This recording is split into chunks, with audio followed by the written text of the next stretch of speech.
Recognize Mr. Jorden from Ohio for 5 minutes. Thank you, Mr. Chairman. Mr. Ratcliffe, I think Dr. McCormick was on to the right question. It seems to me the fundamental question is why? Why did they lie to us?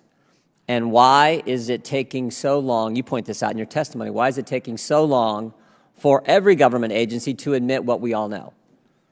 Because belief in a lab leak as the origin of, as the start of this, is not a conspiracy theory, is it, Mr. Ratcliffe? No. Why is it taking so long then? I mean, you knew that early on, right? If I look at you, you knew that you were confirmed, I think, in May of 2020, and you knew that within weeks that this thing came from a lab. In fact, you say that, I think, in your testimony. You say a lab leak is the only explanation, only credible explanation. If this were a trial, the preponderance of the evidence is all on the side of the lab leak. You knew that within weeks. So why did the government not tell us the truth? Well, I think, when you look at the intelligence community report that the Biden administration put out in October of 21, they acknowledge that China's refusal to cooperate, but the report in any way ignores what I think is the inescapable fact and reality that if the CCP had anything exculpatory, anything at all, anything that would be helpful to showing that no one was to blame for this, right, that this occurred naturally, that they would share that. And why not share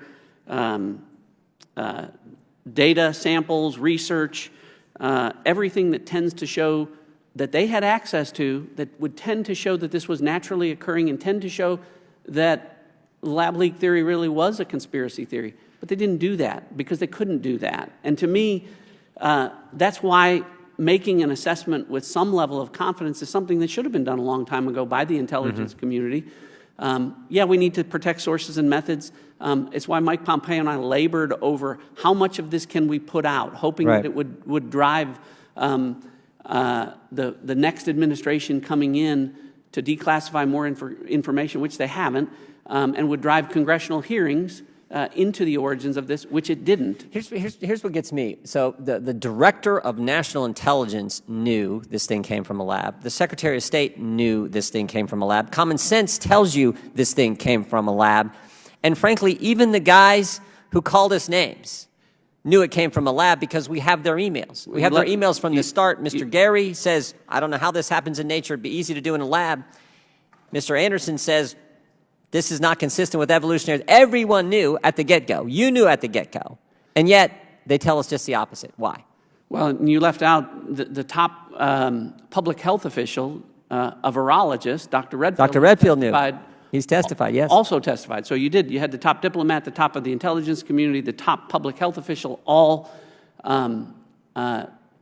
telling you with some confidence level that the most likely origin of this was a lab leak. And I think that, unfortunately for political reasons and political narratives, it was difficult. So did you talk with Dr. Fauci during this time frame when you get in May and over the next several months? Did you talk to Dr. Fauci anytime? No.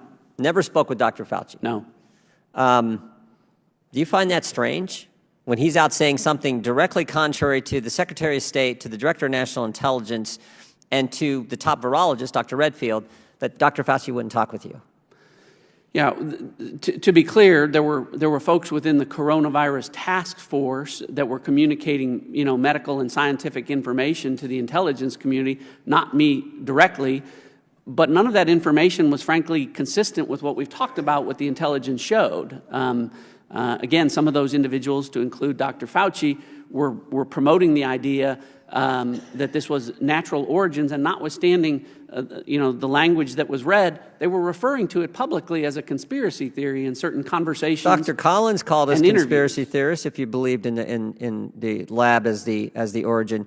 Tell me why do you think Fauci and Collins took that? I got my theory, and I think I'm right, but I'd like to hear from the Director of National Intelligence what he thinks Fauci and Collins' motivation for sharing false information with the American people. Well, I think the best evidence of that is their own conversations, which say that they didn't want unwarranted or unwanted, or I think the term was unwanted attention to the relationships that were taking place between Western virologists and those working within the Wuhan Institute of Virology and funding sources for some of that research. Our money to a lab in China that wasn't up to code, that was doing gain-of-function research, and that's where this thing came from.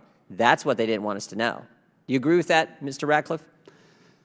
I do agree with that. That's important. Thank you.